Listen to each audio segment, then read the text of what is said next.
Hello and welcome to #RugbyChat. We are going to be talking about this week rugby, obviously all the hot topics in rugby from this week. We'll obviously talk about the internationals and all the warm-up stuff, who's moved up and down the world rankings, drug taking, because hey, that's in the news again. A bit of Shoot Shield, NRC, Top 14, Curry Cup. I mean, it's all going off at the moment. And we are actually recording this on Monday morning. So if there's been some hot news come out during Monday or Tuesday, because this obviously will go live Tuesday evening, 8 p.m, as it does every week. But sorry, this week I can't be live with you because I'm out at an event. So I'll be back, normal service will resume next week. As I fumble over my words, the guy who is sat there laughing away in the background is Ashwin. How you doing, sir? I'm doing well. Do you like my halo around me? Your halo, your bright light. Halo.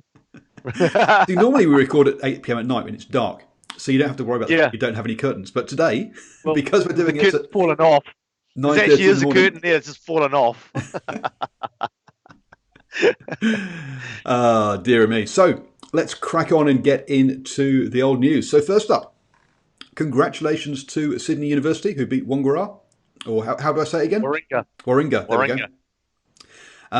In the Shoot Shield final, they won that 21-16. But hey, that was not a foregone conclusion. Warringah ran out to, I think, like a 16-0 lead in the first half, or 16-something lead in the first half. And at half-time, it looked like they were going to take it. But Sydney University came back and won that one. Really good game, apparently. Must admit, I've not watched it. But a massive thank you to Hugh, who has been giving us predictions and write-ups about the Shoot Shield all season on DrivingMaul.com. So big thank you, Hugh. You've been a superstar, and look forward to your stuff next season, hopefully. Now the Shoot Shield's out of the way, the NRC gets to start. So Fiji get to win a competition. Ashwin. Yeah, look, I mean, it's interesting. Actually look forward to this because obviously there's been the introduction of some trial laws coming into the NRC. Which obviously I don't think have got many fans before the season starts. So we'll all be watching with bated breath to see how those rules transpire, where you can only tackle people around the ankles. Now I think below the waist. Come on, is the laws. It'll be interesting to see what happens if someone changes direction and runs into somebody. What the referees call. It's going to be interesting to see how the referees officiate this, and it's also going to be interesting to see if this they stopped in the rugby champion in the rugby or the championship in the UK. They had a law last year which was below nipple height, and they had to stop that halfway through because it was causing more concussions than it was stopping. So it's going to be interesting to see what happens in this one. You've talked about in the past the fact that you're putting knees and hips and solid bits of body around heads, which isn't necessarily which may lead to more concussions. So you're sceptical. Let's be honest. Oh, absolutely, 100% skeptical. I mean, like you've just alluded to the trial that was below the nipple line, and it's just like, if it was below the nipple line, and they were basically getting concussions. Surely what I'm thinking is more likely to transpire once you're going below the hips. So mind you, Chase Tiatia would do quite well because he only tackles the ankle or blight in the ear. But anyway, and gets away without a red card, but that's another story. Throw that in there. I think I've missed this one. Oh yes, so at the time of recording, the one Mitre 10 Cup game I haven't watched yet is Auckland Bay Plenty. So I'll be catching up with that today. So that's what Ashwin is referring to at a vague guess, because yes, Auckland is Ashwin's team. It's actually my team as well, even though I live down in Hamilton now. So yes, we'll see how that one. I'll watch that, and no doubt Stephen and I will comment about that will have commented about that on the Mitre 10 Cup show round 3, which is on Monday evenings at 8 p.m. Go on. Just like Back to the Future. Yes. But no, look, I mean, that's the key one, I think. I mean, obviously there's a few others that will also be quite keen to see how they transpire and the effect that they have on the games. I suppose that's what it's all about, isn't it? It's like, obviously there's the safety elements because most of these tweaks are around safety elements, but also then there's the cause and effect. So what's the outcome? What's the outcome on the game? How do the coaches have to now think about the new laws, and the game plans obviously need to change. We look at we go back Mitre 10 Cup a couple of years ago when they had a law around the ruck and breakdown around safety, and all of a sudden we saw number 8s in the positions of a 7. Because that's the way it worked better, sort of thing. So it'll be interesting. It's not just the element of how the law works in terms of safety, but it's just like, okay, who's the smartest coaches out there and how they can take advantage of the new laws. Well, you've got to say, with Fiji in this competition and they're offloading, this has got to be absolutely perfect for them. Their hands are going to be free all the time. This will be brilliant. So that's the thing. Yeah, catch some Fiji Drua games is my advice on that one. As always, the club competitions in all the other states apart from New South Wales or Sydney have finished months ago or weeks ago. So not months ago, weeks ago. So those teams all had a pre-season with the Shoot Shield running up until last week. The 3 Sydney sides, I think it's 3 Sydney sides still. 2 in Sydney and 1 in the country. New South Wales Eagles, I think, is in the country. Will obviously have had no pre-season at all, as the final was only this weekend, and then NRC kicks off next weekend. So yeah, so when you're doing your predictions, basically tip against Sydney teams is my pro tip for you. Well, I suppose it depends on how many players, and you'd expect a lot, but how many players will come out of Sydney University and how many players will come out of Warringah? Because obviously the other Sydney teams, clubs, if they're selected out of that, they would have been running around and doing their up downs and everything and getting to know game plans, etc. It'll just be a case of how many players get selected out of Sydney University and Warringah, and therefore what impact it has. Yeah, we'll see. But I say that's still my pro tip. If you know nothing about the NRC, is pick against the Sydney teams if you can figure out who they are from the names. And one thing you keep alluding to, pick 4 Fiji Drua. I mean, they won it last year without these rule changes, and now with these law changes, they'll have their arms free. I was just going to say, you mentioning the Drua. I think, I mean, The play that they did last year was just amazing, and they're going to be very strong again. And these laws with below the waist, what's Fijian rugby known for? It's just offload. So you can't help but sort of think they're going to go very well. You think so? Just one point to note though is that 2 years ago they sort of fell apart at the end because a whole bunch of players went off to play international rugby. Now with the Rugby World Cup having taken away their international players for the entire tournaments, not just for the finals, or not just in just for the November internationals kind of thing. We might see that might also have an impact. Talking of finals footy, the Curry Cup has come, or the Premiership, Curry Cup Premiership has come to the end of its round robin state. Last week we talked quite a lot about that with John. I mentioned how the Griquas were top of the table. Well, they lost to the Lions in the last round and dropped down to third. So Toyota Free State, or what's basically the Cheetahs, top the table. But the top 4 teams that made the finals all won 4 games and lost 2, which is kind of interesting. But 2 of those teams had negative points difference. So they've won 4 out of 6 games, and ended up with a negative points difference. So the Lions actually had -1 points difference, and the Sharks had a -9 points difference. I mean, how do you do that, Ashwin? 4 wins and get negative? That all sounds a bit. There's been some blowout scores, definitely in there, hasn't there? Yeah, look, obviously there's been some massive blowout scores there. To be able to get the 4 wins and, as you say, end up with a negative points differential. But it just goes to show, it's just like, we've always talked about in games about, going for bonus points and that's to keep people interested. But it's actually beneficial for teams, especially obviously it doesn't really matter if you're at the bottom of the table, but if you're at the top of the table and you are, say, let's say whether you're winning or losing, to carry on playing until 80 minutes is up so that you can make sure that you're scoring as many points as possible, because it obviously, and it makes a difference at the end of the season when you come to semis time in particular. Yeah, exactly. So Free State and Lions will both have home semi-finals because of try and losing bonus points. So yes, exactly. So yeah, to go for your bonus points, folks. That's the moral of the story. So Free State will host the Sharks and Lions will host the Griquas this weekend.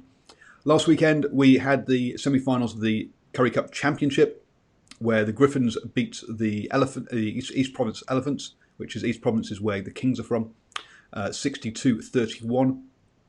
I guess that was predicted. And the Jaguares beat the Falcons, but it was only 37-29. We were expecting a much larger margin there in that one, to be honest, because the Jaguares have been winning most of their games by like 40 odd plus points. So the final will be Jaguares versus Griffins in the championship. Jaguares going in as heavy favourites from that, as they've not lost a game all season. What did we work out a Griffin was? Well, it's the body of a lion with wings and the head of I've gone blank. A head of an eagle. That's right. That's a Griffin. Well, you'd expect that to go and make mincemeat of an elephant, then, wouldn't you? Dearie me. Oh dear. With these things like some input. That is my some input into South African rugby. Would a horse-sized chicken beat as many chicken-sized horses? And you have all these sort of silly questions, aren't you? Next, the top 14 also kicked off last weekend. Toulon got a win in there. There were a couple of upsets, to be fair, but so amazing that's kicked off. Pro Div 2 as well has kicked off, and there's been some highlights of some pretty impressive tries in there. So go check out that, all on French Rugby. Predictions for all these leagues will be on www.drivingmaul.com for you if you're doing your Super Brew prediction leagues and all of that kind of stuff. Well, that's the news roundup done. Pretty much. Player news now. Dancy's been a naughty boy. Well, he's claiming he hasn't been a naughty boy, but have you read this article? Have you heard the fact? No, I'm up with the play, so to speak. I haven't read this specific article that you've put in our notes there, but you've just managed to wipe out. So exactly. That I managed to wipe out. All right, I did the undo button. Thank you. Look, it says like he, obviously, as every player does, whether that's fact or fiction, has come out and said, look, I've not taken anything. I don't know where this has come from, and I'm in that camp. I'll believe him until the B sample comes. Because obviously, within New Zealand, we've got the situation Patrick Tuipulotu, who tested positive on a sample, and as the B sample came back negative. You've got to get the positive and negative around the right way on that one. Otherwise, the B sample came back negative, and then obviously when they did the investigation into it, they found that the A sample had been contaminated. So again, in this scenario, apparently he was only tested 2 weeks prior to the training camp and passed that with flying colours. If you can get A++ in a drugs test. So, and 2 weeks later he's failed an A sample. So, look, we'll wait until we see the B sample come through. And then obviously the appeals that will follow it if the B sample's positive, which undoubtedly happens in these days, these sorts of situations. And we'll wait for that. I mean, obviously that we understand why he's had an injury. This is one of the things, isn't it? So one of the things that's been the Patrick Tuipulotu was out of action for a long time, and people were like, "What's going on? He returned home for personal reasons, and then in the end we found out that those personal reasons weren't anything to do with family or anything. It was the fact that he'd failed a test, and then it seemed to take. And it wasn't until I think the Super Rugby season even started, because that was November, and it wasn't until sort of like March that they'd actually got the B sample tested and came up with the result. And you're like, guys, why does it take so long for the B sample to be tested? If an A sample is positive, test the B sample ASAP, basically. Well, I think part of it is it allows there's got to be some sort of time for the athlete to say yes, to fess up, or to say no, please retest, and then you do want the other sample to be somewhere else. than where the A sample is, in case you get that contamination issue like they had with Patrick, for example. Yep. So I understand it can take some time. I'm not saying they should test it straight away and it should be done within the same day, but it should take a couple of weeks at most, not months. Yeah, a couple of weeks. Couple of weeks. You'd expect a couple of weeks. I mean, we have these things called tin budgies that can move things around the world pretty quickly. Mm-hmm. If we need to get to other testing environments, I can't imagine it takes. And I suppose the other thing is that obviously hopefully the samples are being stored correctly. Yep. Because if they're not, that's going to have an impact to the testing of the B sample. Yep. So hopefully, hopefully this is contamination is not a sign that we do have drugs in rugby. But I think anybody who thinks that rugby is totally clean really is deluding themselves. There is definitely some level of drugs in rugby because there is in all sports, to be blunt, to expect that people expect an environment that's got this amount of pressure, this amount of money on the line for people's livelihoods, then you've got to say that there will be those players who are tempted and will will dope to try and reach those goals. So the issue that you have in a team sport is that if you do test positive and it is a legitimate positive result, it sort of taints the whole team. Mm-hmm. Especially if they're doing well. Obviously, it's just like, is that the reason why all of a sudden the results have turned around? And that's the problem that you have. So when you as an individual in rugby decide, hey, I'm going down this path of performance enhancing elements, mm-hmm.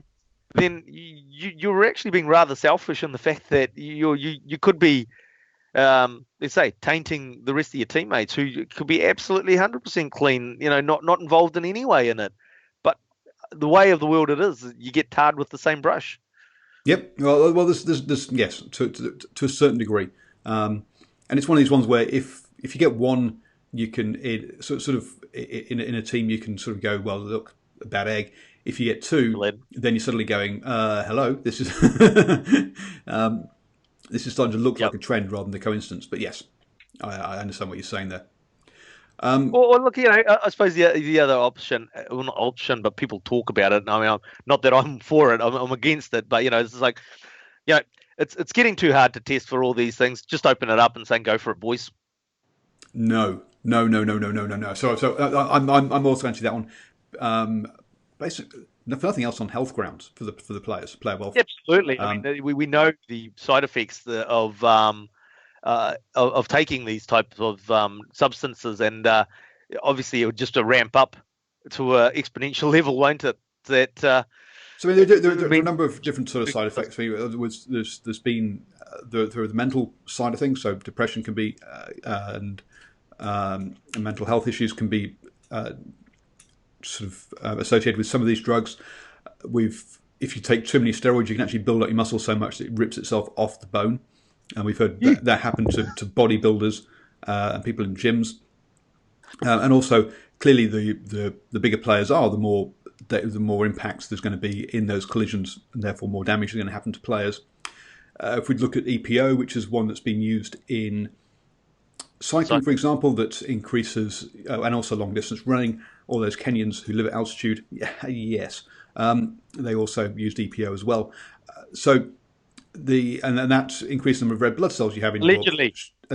I thought they all got caught. I thought a bunch of them got caught. Anyway, maybe it is allegedly. Oh, sort of. You're already in trouble with the Russian oligarchs, the Georgia, that sort of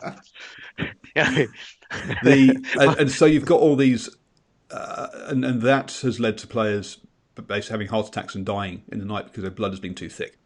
There are stories in cycling where players would actually walk up and down the corridors at night to make sure their blood didn't clot inside their bodies. So this is not a. If you make it a free for all, it makes it a very, very unhealthy environment, and that's not somewhere we want rugby to go or any sport to go. For any sport, right? Onto a totally different top. I think nothing else about drugs, peds. No. I thought you were going to do a Kenny Everett there. Now for something completely different. We're going to talk about overseas players in leagues, but we're going to talk about a league that you might not think about, which is the Spanish league. Hola. Which isn't known for being for poaching players. Obviously, we talk a lot about players going to to Japan, to France, to England, also and Ireland, and to a slightly lesser degree. But the number of overseas players in the Spanish league has come up in an article. Now, the article is in Spanish, so hence we're not going to be able to talk much detail but there is a table in there which makes it pretty clear as to some of the numbers. So there are 4, 5, 6, 7, 8, 9, 10, 11. So there are 12 teams in this league, and I must admit I've only got initials for them, so I don't actually know the names of the teams. But of those 12 teams, they have 282 players who are Spanish, out of the 438 players in total. And Argentina has got 77 players in this league. Every single team has got a player of Argentinian descent. That was that's quite amazing, isn't it, Arthur?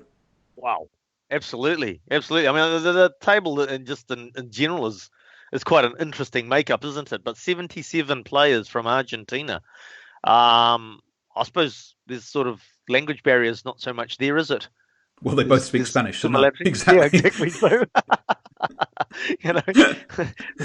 they're going to be able to find boots pretty quickly. No,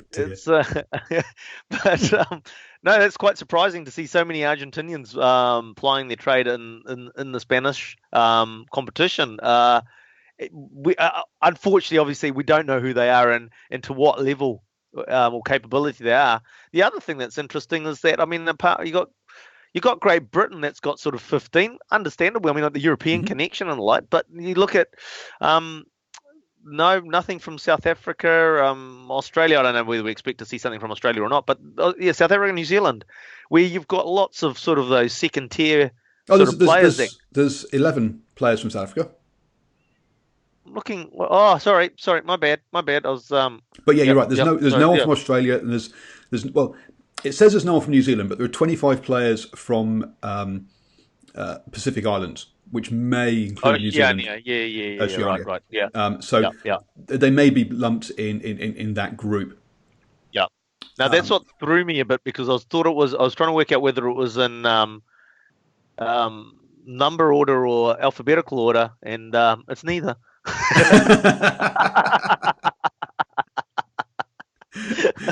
Well, I think so for individual countries, and let's be honest, GB is it one country or is it 4 countries? But anyway, I don't know. You'd probably be best to tell us, or maybe not. who knows what it is this week compared to what it's going to be next year? It looks like basically it's in number order because GB has the most after Argentina, then South Africa, and then they've bunched Oceania together at what you think is like that's several countries. So that's going to be Fiji, Tonga, Samoa, plus New Zealand, maybe even Australia as well in there as well. Yeah, no, absolutely. That's a surprising number for a country that would have probably. I mean, like rugby is still obviously a minor sport to have that sort of split, for want of a term, is rather surprising.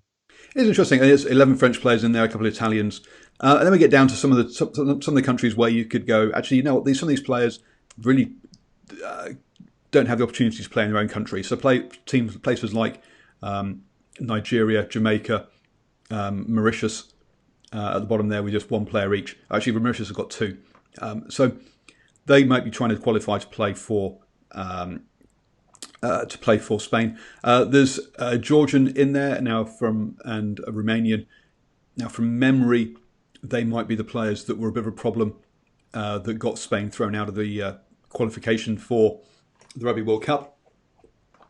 So there might be a couple in there. But what we're talking about here is basically a semi-pro league at best. It is not it's definitely not a full-time pro league in the same way that the Premiership or the top 14 is, or Super Rugby.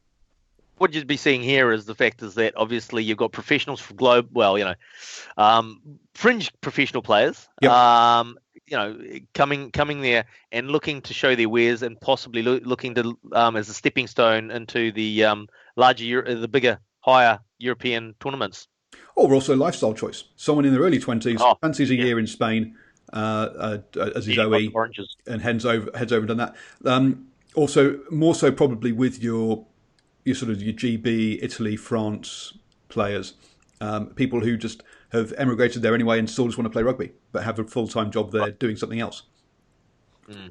So there are, and maybe some of the Argentinians as well. But it is interesting that there are that many. Perhaps we shouldn't be quite so surprised. So one of the things that has happened in the club scene in New Zealand is an increase in overseas players. So, for example, I went out to Tairua. Now, Tairua plays in the Thames Valley League, and if you're wondering which league is that or which province is that, yes, it's not. They're not even in so they're in the Heartland Championship. So it goes Super Rugby, Mitre 10 Cup, then Heartland Championship. So they're already it's well down the pecking order for their representative team, and then you're going into a club competition within that league. So we are talking pretty about as low as it gets in New Zealand for club rugby. Perhaps a tad harsh, but because I do play. I was going to say, might want to use some different words there. But what we say is we're a long way from professional rugby at this level, at this stage. Now they had 12 international players because otherwise Tairua is a small town on the coast. Doesn't really have any industry there since the sawmill shut down. So basically, it's where people have holiday homes and they go fishing, but not commercial fishing. And there's a small amount of commercial fishing, but not very much. And so there isn't actually the population there anymore. So what they've got? They've got these people who come over for a year or two to New Zealand for a lifestyle choice. The local butcher hires one of them. The local motel has one of them helping wait tables. A few of them do kiwi fruit picking. So they pick up odd jobs, and that's how they pay for their way. They don't get paid for playing rugby. But the club and supporters of the club help them get jobs. And I expect something pretty... whilst I don't think it's quite at the same level for this Spanish team, Spanish league, so I think some of these players will be full-time professionals or will be kind of player coaches. Even club rugby, or even pretty low amateur, or not but pretty or pure amateur rugby, rather I wouldn't say low, but pure amateur rugby has got overseas players and people travelling the world and using it as a lifestyle choice. Yeah, absolutely. So as you say, it's just like, let's go play rugby somewhere around the world and enjoy the lifestyle while we're there, as opposed to let's go play rugby around the world and become a professional. So yeah, it's about exactly just experiencing the world, and I suppose that's one of the great things that rugby does still have is those amateur levels that allow you to travel the world and end up playing rugby for some club somewhere in the world, and they'll put you up. Usually, you're going to go get billeted out, and so you got free accommodation, and they'll give you a job to buy. So you got some beer money at the end of the week. And it even happened in Singapore where someone turned up. He was a travelling spouse. His partner got a job in Singapore, so he followed her, joined the local rugby club, had a chat with a few guys there, and they're like, "Oh, you're a decent guy. Yep, I'm looking for. I've got a job going in our office. Hey, come." So I mean, there are ways. Yeah, it's a good networking thing. Yeah, look, interestingly enough, we're talking about globe-trotting players. Nelson College, I think it is, off the top of my head, that's got the boy who's come from Germany who wanted to play rugby in New Zealand and has come over here. And not only that, but he's making rep teams. And I think it was Steve, conversation with Steve. He's saying, look, he's one of the best sort of pulverers features of the ball that he's seen going around for a long time. So yeah, we might get accused of not just poaching from the Pacific Islands, but poaching from European continents as well soon. Well, what about those 3 Argentinian brothers that are over here as well, also playing? Who's the first? The Costas. Pardon? The Costa brothers. The Costa brothers, exactly. Yes, they're also coming through the system as well. So yes, there's a number of. Look, it's the world travel is a much bigger thing. I've lived in so where have I lived? I've lived in Nigeria, Kuwait, Libya, Singapore, Hong Kong, and now in New Zealand, as well as England, where I was born.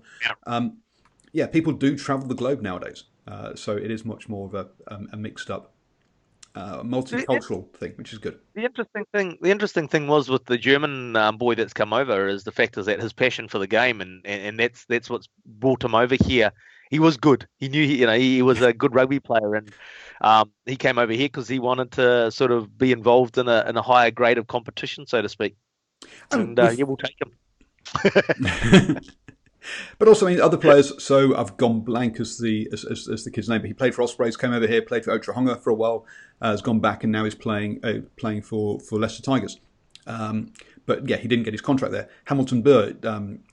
There's an interview with him on my channel. He didn't get he didn't renew his academy contract in Scotland, so came over here, played for Hautapi Rugby whilst working at the local stud. So shoveling horse shit and carrying logs and building fences. Whilst he plays, whilst he plays, but think about the opportunity he got. He got to play for Hautapi next door to. He's got to play and train with Luke Jacobson and Mitch Jacobson. Luke Jacobson, who is now an All Black. So he got the opportunity to come over here, play club rugby, play with an All Black, which, let's be honest, he would not have got that opportunity in Scotland. And now he's playing Myo 10 Cup level. He didn't come over here with that as a promised for him, or as he came over and earned that by playing well in the club competition and the right to be there. So there are, it's a matter of taking opportunities. The interesting thing for Hamilton Burr is the fact is that his stocks have risen now from that path that he's taken. And now when he goes back to Scotland, clubs are going to be basically lining up to actually sign him up, because you don't make a Mitre 10 Cup side if you're an average player. You still have to be a good player. Maybe South London Manawatu to a side, but you have to be good players to make it to Mitre 10 Cup level. And anybody that plays in a Mitre 10 Cup team, whether it's Premiership or Championship, is going to have a certain level of value going into any European team. Obviously, your dollars are going to reflect that value, but he's going to. And just digressing from rugby a bit, I remember years ago. I think it might have been before you digress. Just a couple of comments about him. He's played 3 games in the Mitre 10 Cup at blindside flanker and scored 2 tries as well. But anyway, now you may digress.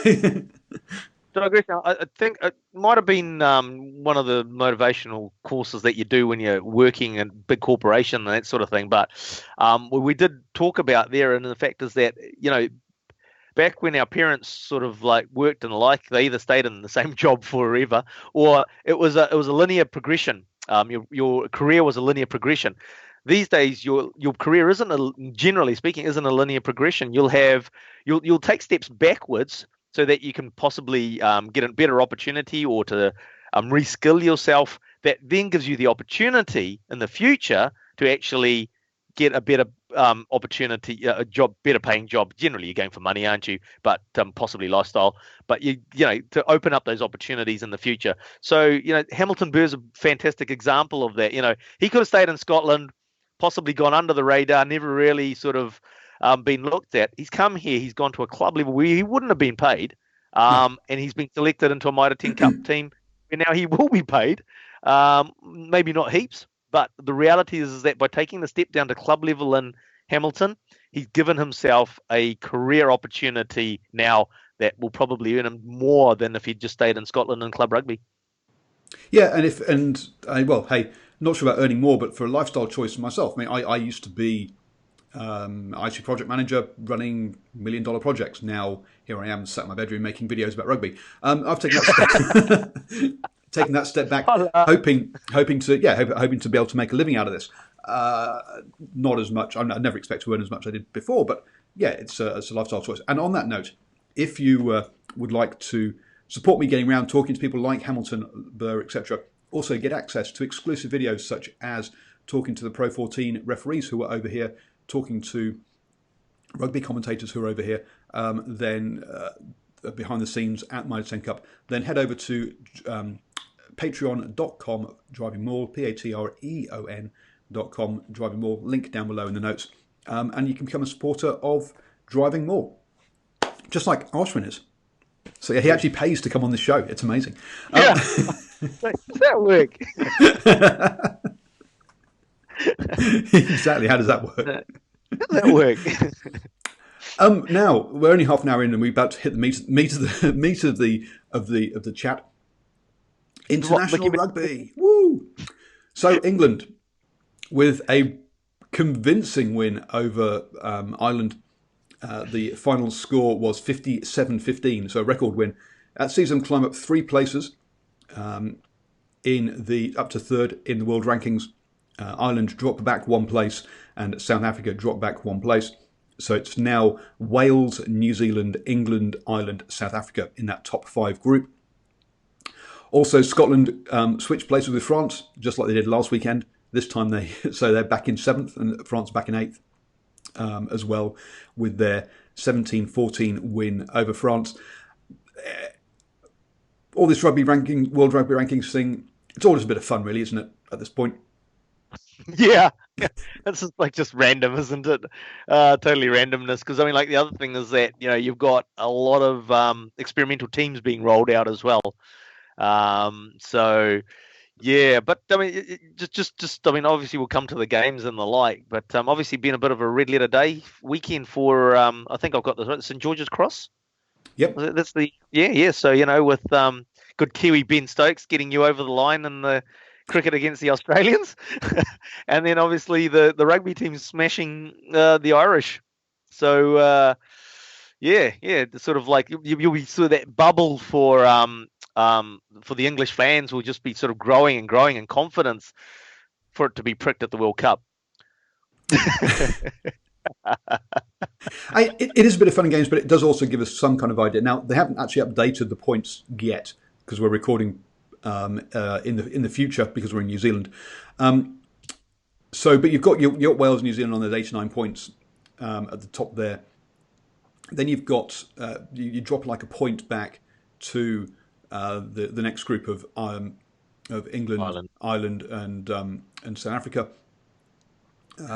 Then you drop another couple of points back to Australia. Then it's 4 points back to your Scotland and France. So you can see where there's this kind of top 2 or top 5 group. Australia sort of hanging around, swimming around in no man's land. Then you've got sort of France and Scotland pretty even behind that, before there's a bit of a gap again, so a couple of points back then to Japan and Fiji, etc. So you can see there are stratas in there, even though there are teams, as you say. It's a bit random who is like 2nd to 5th kind of place or 1st to 5th. It's a bit random between 7 and 8. Whether the difference between Fiji and Japan is minimal, but you can see there are some definite sort of groups within that, and I think that'll show in where they finish in the Rugby World Cup. Yeah, look, I mean, I think we had that discussion around the old rankings last week, didn't we? And the fact is that I think, rankings, as I said, great for a bit of discussion and banter, I suppose, between fans and the like. But I suppose a more accurate reflection of where teams are actually at is that you go and look at the a sporting odds site and see who they think is actually where in the rankings, so to speak. I suppose it's a bit of a, obviously there was a bit of baiting going on last week in terms of the All Blacks losing their number 1 position. So I haven't actually come across an All Blacks fan that's too concerned about losing the number 1 position. All that any team should really care about is lifting a gold trophy in Japan and sometime in October. Oh, don't get right. Look, it's nice to be number 1. Definitely, it's definitely nice to be number 1. There's no two ways about it. But yeah, you're right. That's not Wales' target this year. It's to go well in the Rugby World Cup. So let's get on to the games then. One I must admit I didn't see, but Tonga 19, Western Force 15. Not a big surprise there, really. That actually, I think the only surprise for me is how close that score margin is, really. you'd want Tonga to be going a bit better than that at this stage, running in towards the Rugby World Cup. I'd have thought. Look, it's hard.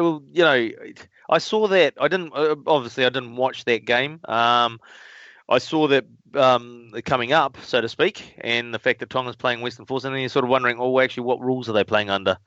Oh, there's that. Are they playing rapid rugby rules, or are they playing under World Rugby rules? Or global. So are they trialing anything for anybody? So it was a game that really didn't hold any interest for me, to tell you the truth, because of the fact is there's so little information around the context of the game itself, and what was going to be happening. Because you can imagine, like Western Force have been playing all of their rugby under experimental laws.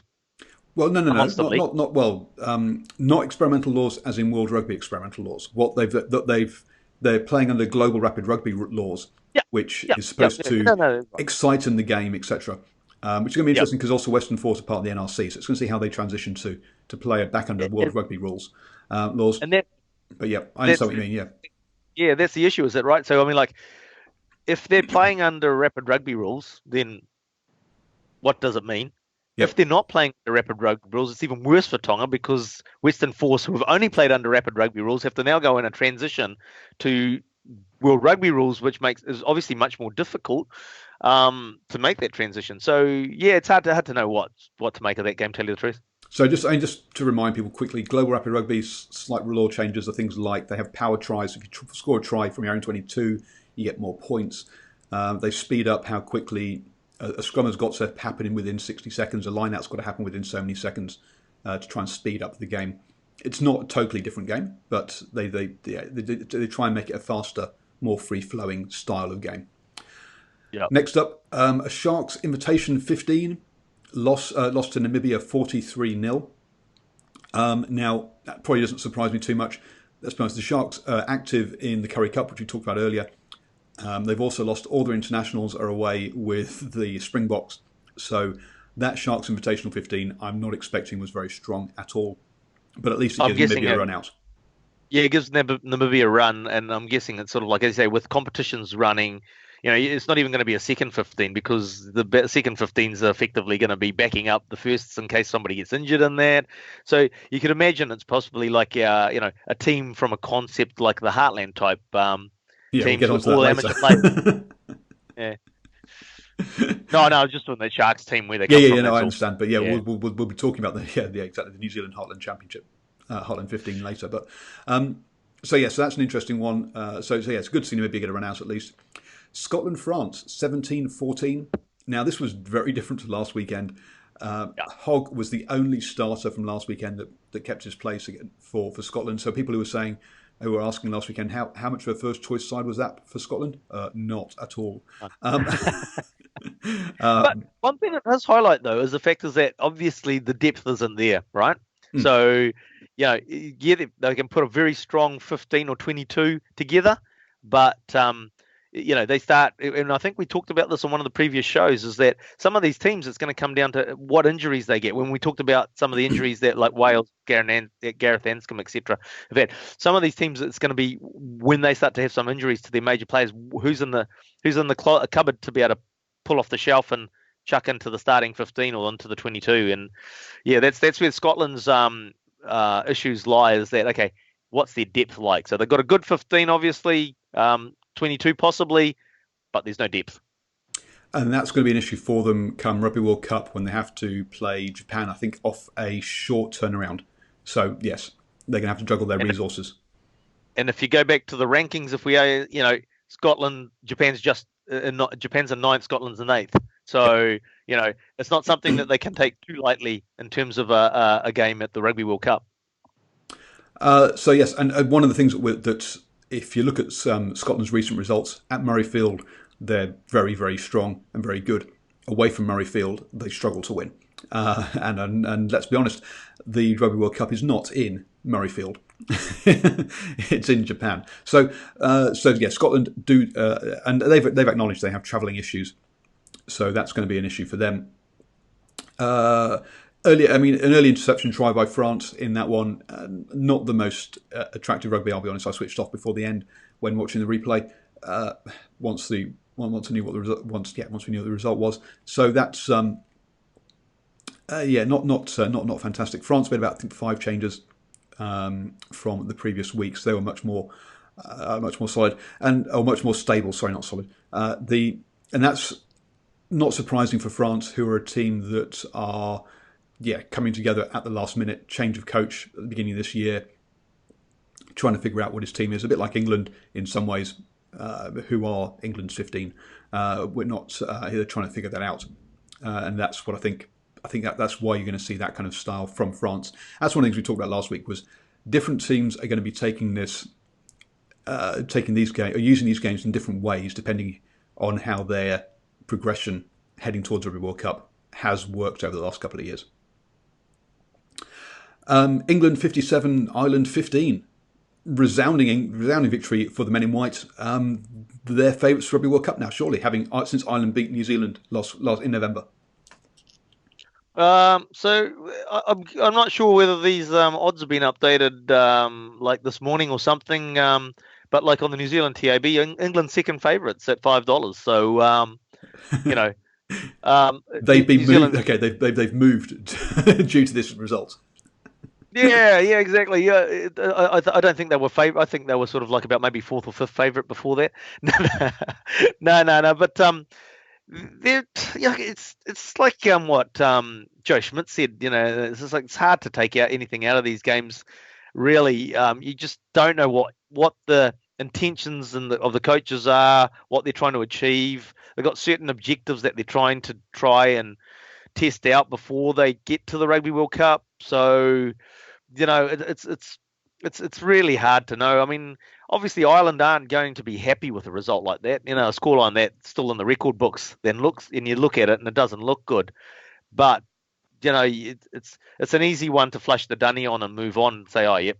We talked about previously with Scotland and France, they had one player from last week's game where they got basically similar scoreline to the England-Ireland and then come back and beat France. So, yeah, it's hard to gauge. So I've only seen highlights. The highlights I've seen, Ireland didn't seem to start too badly. In fact, they led early on in the game. So, yeah, it's really a difficult one to make a call on really to anything apart from sort of saying, yeah, look, England's got a couple of players that are really stepping up. Well, not stepping up, but showing up, I should say. Obviously, the Fijian on the wing and the Samoan in the midfield. So, yeah. From an Ireland point of view, this was sure they played Italy 2 weeks ago, but that was a second string team. That wasn't this team. This really was a first hit out of the season, rusty as hell. They were really, really rusty in this game. They were not firing on all cylinders by any stretch of the imagination. Do I expect to see the same Ireland side, as in performance-wise, play against Wales next weekend? No, they'll be much improved. Now, how much improved? We'll have to wait and see. Wales and England seem to have got sort of figured out how to take on Ireland in this, as we saw in the Six Nations. But this Ireland side has got a lot of improvement that they can make and they will make. That was a very rusty first of season kick out. They're still going to top their group at the Rugby World Cup. From what you're saying, though. From what you're saying, though, I mean, like Ireland still have to be concerned if Wales and England have sort of, understood the game plan and come up with a counter to what they're doing. So there'd have to still be some concerns for Ireland. It's just the fact is that, as you say, England's had 2 games prior to this one to sort of get things humming, and then you've got Ireland come along, and you played the second 15 against Italy type scenario, and now you come in with your first team that's basically not up to speed. Well, not up to, that's not the right term, but in the first game, so to speak, and rusty as. Yeah, and I suppose we'll go, look, New Zealand played badly against Australia, then bounced back the next weekend. Yes, but that was after a few games, and we saw progression. We knew we've seen New Zealand do that before to a certain degree, and we know that's what New Zealand do. Ireland, we don't have that same record. We don't have kind of like losing in Chicago, winning in Dublin, losing in Sydney, winning in Eden Park, losing in Perth, and now winning in Eden Park. There isn't that record of Ireland bouncing back from big defeats and then putting them right the next weekend. So I don't think we can draw parallels there. From an England point of view, this was fantastic news for them, put bluntly. They've shown that they can put together some really nice play. Now, how much were they allowed to do by Ireland being rusty? You can argue that, but they dominated the gain line. You've got the combination of playing Underhill and Curry, the 2 sevens, will show is starting to work, and those sort of we saw Farrell come in and get some game time. So those kind of things are starting to work, which is good to see. Worrying about Elliot Daly's defence at 15 still. I think we're going to stay. I think we're going to keep with that all the way through. Ireland's line out fell apart as well. That didn't help things when a set piece does that. But yeah, England will be happy that they are gelling, that they can play well in the right circumstances. Now, can they play well in every game? We'll have to wait and see. But yeah, England will take a lot of confidence out of that game. Uruguay 24, South America 15-20. Again, good to see Uruguay getting hit out and a win. But apart from that, I don't think we can take much from that game. If anything, again, surprised it was so close. But again, we don't know what sides were fielded. I didn't see that game. And finally, Canada 35, Leinster 38. So Leinster in their pre-season. And obviously without all their Irish internationals. So not great news for Canada, but again, I don't think we're expecting them to be two hot shots at the Rugby World Cup anyway. You'd have to say, Canadian rugby's sort of disappointing, isn't it? I mean, you go back probably 10, 15 years ago, and they really did look like they were going somewhere. You never really expected them to become a big powerhouse or anything, but you sort of like the progress of, say, a Japan and now a Fiji sort of thing, and sort of challenging and putting a good game plan together, so to speak, or putting a good effort in. But they really seem to be just sort of going off the boil totally. Yeah, administration-wise, they've fallen apart, put bluntly. And there are some serious question marks around their coaching, which I think is maybe, again, it's a question of, I guess, how much support and funding does he really have to run the team? So that's worrying. If Canada hadn't made this Rugby World Cup, there was a good chance they would go broke and basically just disappear. So making this World Cup was absolutely essential for them, and we'll see if they can turn things around. There are some sort of shoots of optimism in the fact that they've got the Toronto Arrows. So they've got a Major League Rugby professional team there, so that should hopefully have... and they've got quite a few players playing for the Seattle Seawolves, who are part of the... even though they're in America, they're part of the British Columbia League area, is where teams like the Seattle Harlequins play, for example. So in some ways, they're associated with they have a close association with Canada. So there are some signs of optimism, but they're small glimmering lights in the dark. There's an awful lot of darkness around that Canadian setup at the moment, unfortunately. And when you listen to things like the Red, White and Black Eye, the American podcast, American Rugby podcast I listen to, they talk about how they were used to losing to Canada all the time, and that now they've grown and Canada's gone backwards. And obviously they're happy about the fact they're winning, but they're not happy that basically you need competition from your local rivals. It's a bit like Kiwis like beating the Wallabies all the time, but we would. There's also an element of it would be nice if they're a bit more competitive, especially at Super Rugby level. So those are the games from last weekend. Any other sort of thoughts about the last weekend, or should we move on to what's coming up? I think we've covered it all off, I think. So coming up, we've got Georgia versus the Southern Kings, which is kind of interesting. Southern Kings will be obviously in their pre-season for the Pro 14 again. And whatever players they had in the Currie Cup with the Eastern Province Elephants will be now available to them for next weekend. So So that'll be kind of interesting. Russia play the Jersey Reds. So the Jersey Reds are a rugby championship side, so they're a level below the Gallagher Premiership. So again, they'll also be in their pre-season. France play Italy. I'd expect France to roll out a second string side for that one personally, to give the other players some game time for the Rugby World Cup, but we'll see. Canada play the British Columbia All-Stars. So you'd expect Canada to beat them. So British Columbia being obviously Toronto kind of area. Interesting one here. The Heartland 15 will play Samoa at Eden Park. This is a really strange one for me. The Heartland Championship is happening, so does this take priority over that, do you think? You'd think so. You'd hope so. Otherwise it's going to be a very weak team. This would be a perfect game for sort of New Zealand Maori, wouldn't it? Totally. When you look at the other teams in it, Fiji, Samoa, and Tonga. So obviously there's a double header at Eden Park around this, and everybody when this was being announced thought, oh yeah, Maori All Blacks, but yeah, nah. Now, and you would have had a bigger catchment pool, and they could have possibly even some of the fringe World Cup All Blacks, if they were of Maori descent, could have played. Yep, would have been.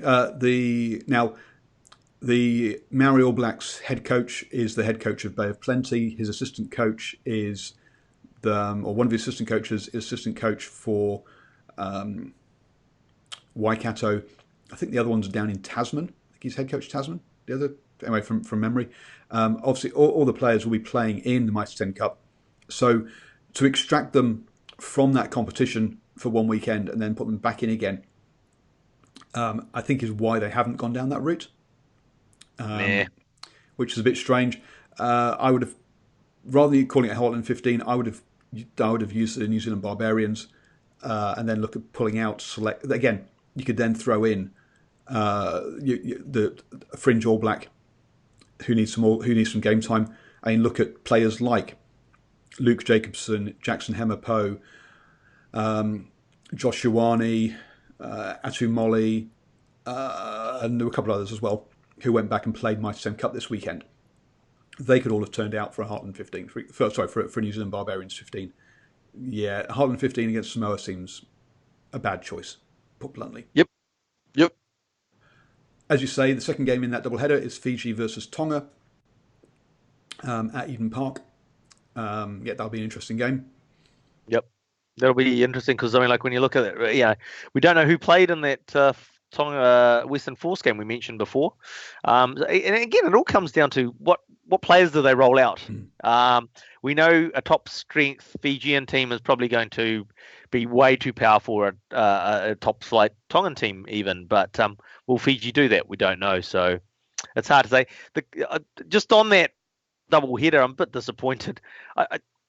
Rugby officials just don't understand marketing. You'd have to think. I mean, where do they get their marketing people from? It's just like, I don't know. I think they might get lucky, but I'm sort of thinking it'll be half full Eden Park at best. Oh, at best, yes. At best. So this is called. I know that they're calling it Pacifica Challenge 2. That's because Pacifica Challenge 1 was trying to get this right way around now. But was it Fiji, Samoa, and Tonga versus the All Blacks at Eden Park? Yeah, something like that. Yep. I think it was Wales played. Sorry? Did you say Wales? Oh, sorry, Wales. You're right. So it was Wales, Tonga, Fiji, and then. No, so I think it was Samoa, Wales, and All Blacks, Tonga. Okay. Or something like that. Something or like that. All Blacks, Samoa, and Tonga, Wales. Yeah, something like that. Was a warm-up game for the Lions tour. Now, again, Eden Park, the All Blacks playing at Eden Park. That was half full. From memory? That was, it was. And that's the All Blacks playing. Now, admittedly, that game, that year, the All Blacks had 3 games at Eden Park, I think, from memory, or one for the Rugby Championship and 2 for the 2 Lions tests. So there was plenty of opportunity to see the All Blacks there. But even so, even the All Blacks couldn't fill Eden Park. So to think that this will, no chance. it's the presumptions that they make, the assumptions that they make that like that double header when the All Blacks played, they could have actually sold that out by having a different marketing strategy on it. They could have sold this out by having a different marketing strategy on it, but no, they got premium product, bang, and they just expect people to turn up as well, and they don't actually think that they have to put effort into marketing the product. They've done this on the back of the fervent support for the Tongan team and the other oval ball in rugby league. Yes, that's what they've done on the back of, and it's just like, yeah, but they don't just basically go, and when they do that, they don't just go and say, oh yeah, Tonga's playing the Aussies at Mount Smart Stadium, and and it's sold out. There's actually a lot of work that goes behind the scenes to get that Tongan community all sort of activated is the word. Amped up. Yeah, activated. Well, that's the marketing term, is how you activate your audience, yes.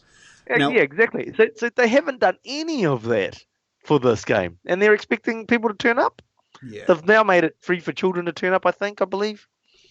But to be playing this game at Eden Park was always going to be wrong, put bluntly. Now, one of the reasons is, I think, that this has been relatively late notice in being organised.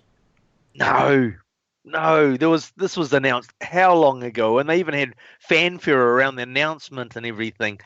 They've had enough. I'm not saying it's like a year in the making type announcement. Now, this is where I was going to go with it. So I've had off the record chats. Now, this is off the record. So that basically the Maori All Blacks versus Fiji was a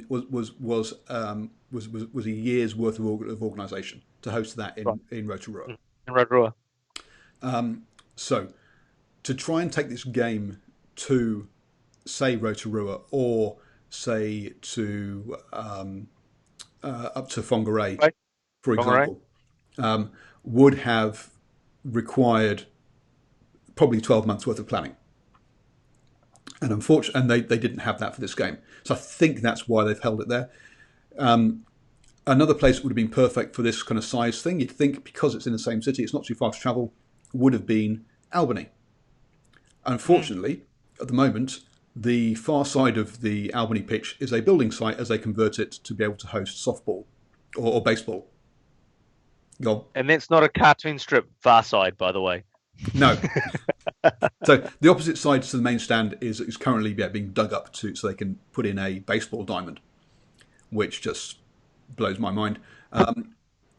For the, what they call it, Tuataras. Tuataras. Playing in Aussie baseball league. Yeah. No, I've got no problems with having the Tuataras based in Auckland, but give them their own stadium. I mean, don't try and fit it into a rugby stadium. A rectangular stadium doesn't work. We've seen some of the Major League Rugby games played in baseball stadiums, and you end up with seats at an angle to the stadium, to the ground, not front on. It all looks really strange. So it doesn't kind of work. Now, we understand why Major League Rugby do that, because they don't have the stadiums yet, and it's a growing league. But to take a good, modern rugby stadium, rectangular rugby stadium that's also used for football, I think it's where New Zealand football is based, at least in Auckland anyway, and to cut an extra bit out of one of the stands to try and allow to fit a diamond in, bad mistake in my mind. But there we go. Anyhow, so yeah, that's why it's been held at Eden Park. Basically, I think is anywhere else they'd need. The other places that you kind of think of will be good for it. I mean, obviously Rotorua, but they had Fiji. They had Maori All Blacks versus Fiji already. You look at places like New Plymouth, but their entire ground is earthquake prone and not allowed to be used properly, so you can't fit enough people in there. New Plymouth, would you get the fans down there? No, I think it has to be Whangarei or Albany, really. Yeah, but the thing was that this was actually part of the concept of this was around the back of the support of the Tongan community for their rugby league team. That's let's do it in Auckland. We'll sell the ground out. We'll do a double header. It's just like, yeah, but you didn't put the work in to get the activation of the fan base. Even with that, I think they struggled to fill Eden Park for this game. Yeah, look, yep. But I still think that they would have got 35,000. I think they're going to be struggling to get 20. Well, maybe Mount Smart would have been a better place to hold it as well. Yeah, true. So, yeah.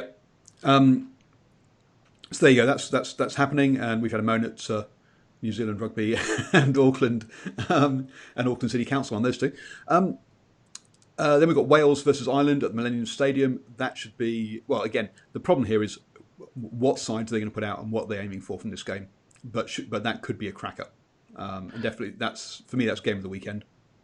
Wales will put out a strong side because it's the home game. So what the pattern seems to be doesn't as affect as the home side puts out pretty much a full strength team, bar maybe a couple of experiments, and the visiting team just basically goes, hey boys, who wants to run this week? Well, actually, that's why Hogg was playing the week. He said he needed another game under his legs.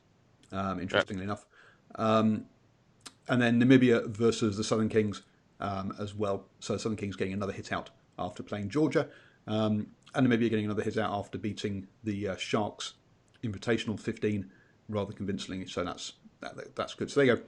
That wraps you up with all the games that are coming. Any final comments? Oh no, I think that's basically about it. I think you'll cover off things in the old show tonight, which people will be watched yesterday when they're watching this. So just from Mitre 10 Cup, I'll get in my DeLorean and now go forward. Yes, so thank you everybody. We'll be back tomorrow night with the All Blacks edition on Wednesday. That's Wednesday at 8 p.m. And next week we'll be back to normal. I think normal service resumes next weekend with a live show rather than a pre-recorded one put out. So enjoy everybody watching this weekend, folks, and do become a supporter of DrivingMaul.